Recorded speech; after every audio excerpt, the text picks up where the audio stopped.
When you say you can't trust somebody after a bad relationship, the truth is really it's more about that you can't trust yourself. Because 99.9% of the time, your intuition gave you red flags in your gut feelings. And it's more that you chose to ignore them or you just didn't want to see them rather than you didn't know. So actually, it's more about trusting yourself than trusting someone else, because you'll get the red flags if they're there. And at that point, it's simply a matter of communicating with them. Give them a chance, at least, to explain before you just disappear. Talk it out. If the red flags are there, if the person doesn't want to communicate properly, the proof will be in that. But see, sometimes it can simply be a case of your traumas from the past are causing you to see things which weren't there. Or your intuition might well have picked up on the fact that things just don't ring true.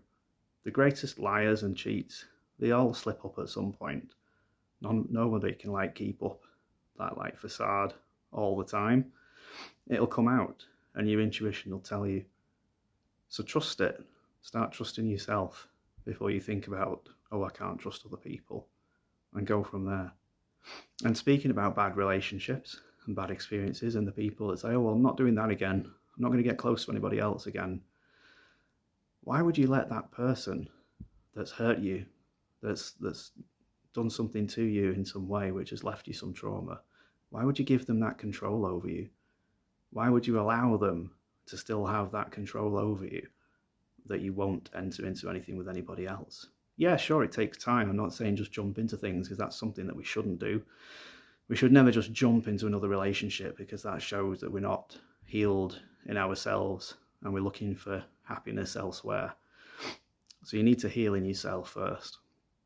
But when you just do that thing where you refuse to trust somebody new and you refuse to get into any other relationship because of what's happened to you before, you're just letting that person that's hurt you keep hurting you.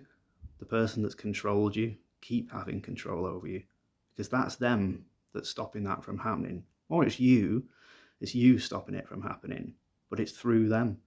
So they still have control over you. Why would you let them have that control? Why give them that satisfaction, whether they're aware of it or not? Why let it end that way? So it's more about moving on and trusting your gut, and then communicating what you're thinking and feeling, and just go from there.